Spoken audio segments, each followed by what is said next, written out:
अलग अलग तरह की बंदूकों का अलग अलग तरह का मैकेनिज्म होता है, पर सभी बंदूकें एक ही बेसिक प्रिंसिपल पर काम करती हैं। फुल्ली ऑटोमेटिक बंदूकों से अलग, जो कि लगातार फायर कर सकती हैं, सेमी ऑटोमेटिक बंदूकें एक बार ट्रिगर दबाने पर एक ही राउंड फायर करती हैं। यह एक 9mm सेमी ऑटोमेटिक पिस्तौल है। इस वीडियो में हम देखेंगे कि सेमी ऑटोमेटिक हैंडगन्स और पिस्तौलें कैसे काम करती हैं।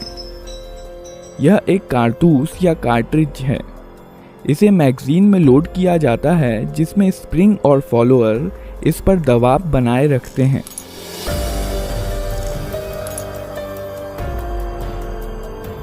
मैगजीन का डिज़ाइन कुछ इस प्रकार का होता है कि कारतूस आगे स्लाइड होकर ही बाहर आ सकता है। इस मैगजीन को बंदूक में रखा जाता है।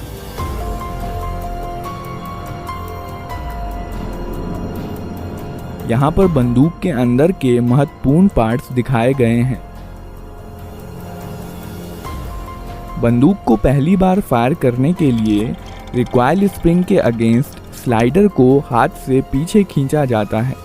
इसके कारण कई चीज़ें एक साथ होती हैं, जिन्हें हम एक एक करके देखेंगे।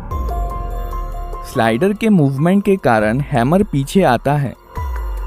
यह हैमर स्ट्रट के जरिए मेन स्प्रिंग से जुड़ा होता है और इसलिए मेन स्प्रिंग को दबा देता है।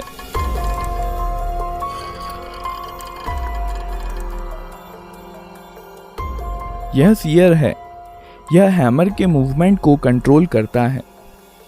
जब स्लाइडर पीछे जाता है, तब सीयर लीफ स्प्रिंग के दबाव में हैमर के साथ एंगेज हो जाता है और हैमर को वापस जाने से रोकता है। जब स्लाइडर को छोड़ दिया जाता है, तब रिकॉइल स्प्रिंग के कारण स्लाइडर अपनी पहले वाली स्थिति में चला जाता है, जबकि हैमर सीयर के कारण अपनी स्थिति में बना रहता है। इस प्रक्रिया को कॉकिंग कहते हैं। जब स्लाइडर पीछे आता है, तो इस पर बने प्रोजेक्शन बैरल को पीछे की ओर धकेलते हैं, जिसके कारण बैरल कुछ नीचे हो जाता है और इसलिए अब इसमें कारतूस आसानी से भरा जा सकता है। जब स्लाइडर वापस लौट रहा होता है, तो यह एक कारतूस बैरल में ले जाता है और बैरल को अपनी पहले वाली स्थिति में धकेल देता है।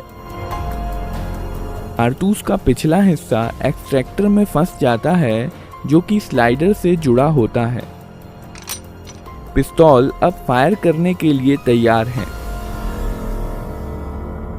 जब ट्रिगर दबाया जाता है, सीयर डिस्कनेक्टर के माध्यम से धकेल दिया जाता है, जिसके कारण यह हैमर से डिसएंगेज हो जाता है। हैमर अब फ्री है और मेन स्प्रिंग के दबाव में यह फायरिंग पिन, जो कि स्लाइडर में फिक्स्ड होती है, से जा टकराता है।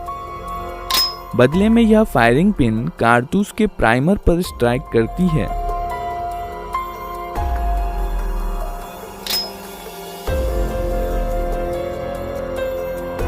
प्राइमर में इम्पैक्ट सेंसिटिव एक्सप्लोजिव होता है, जो फायरिंग पिन के टकराने की वजह से जल जाता है। इसके कारण कारतूस में रखे पाउडर में आग लग जाती है, जिसकी वजह से बहुत सारी गैसेस पैदा होती हैं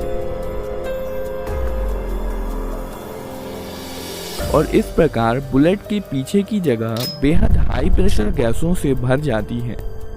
इसलिए बुलेट पर पीछे से बल लगता है, जिसके कारण बुलेट बहुत तेज गति के साथ बैरल से बाहर निकलती है। बुलेट के बाहर आ जाने पर यह गैसेस एटमॉस्फेयर में चली जाती हैं और अब यह बुलेट पर कोई बल नहीं लगाती हैं और बुलेट अपने मोमेंटम के कारण आगे बढ़ती जाती हैं।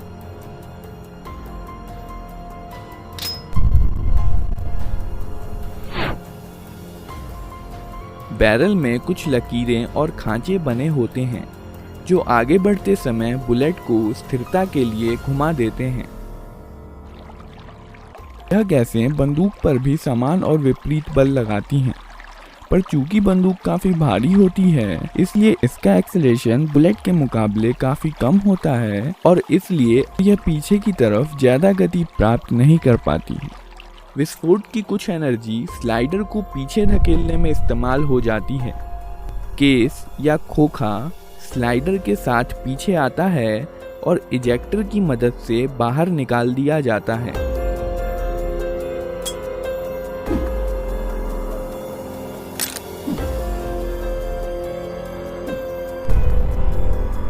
साथ ही साथ स्लाइडर हैमर को पीछे धकेलता है और बंदूक को अपने आप रिलोड भी कर देता है।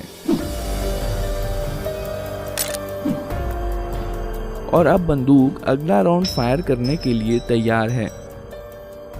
ट्रिगर दबाने पर सीधे सीयर पर धक्का नहीं लगता है, सीयर डिस्कनेक्टर की मदद से धकेला जाता है। जब स्लाइडर पीछे की तरफ जाता है तो इस पर बने स्लॉट की मदद से यह डिस्कनेक्टर को नीचे की तरफ खिसका देता है। अब ट्रिगर और सीयर अलग हो गए हैं और इसलिए ट्रिगर दबे होने पर भी सीयर हैमर के साथ एंगेज हो सकता है। जब ट्रिगर छोड़ दिया जाता है तब डिस्कनेक्टर लीफ स्प्रिंग के दबाव के कारण स्लाइडर के स्लॉट में चला जाता है और अब बंदूक फिर से फायर की जा सकती है। ग्रिप सेफ्टी बंदूक को अपने आप फायर करने से रोकती है। जब बंदूक को हाथ से पकड़ लिया जाता है तभी ट्रिगर डिस्कनेक्टर के जरिए सीयर को मूव कर सकता है।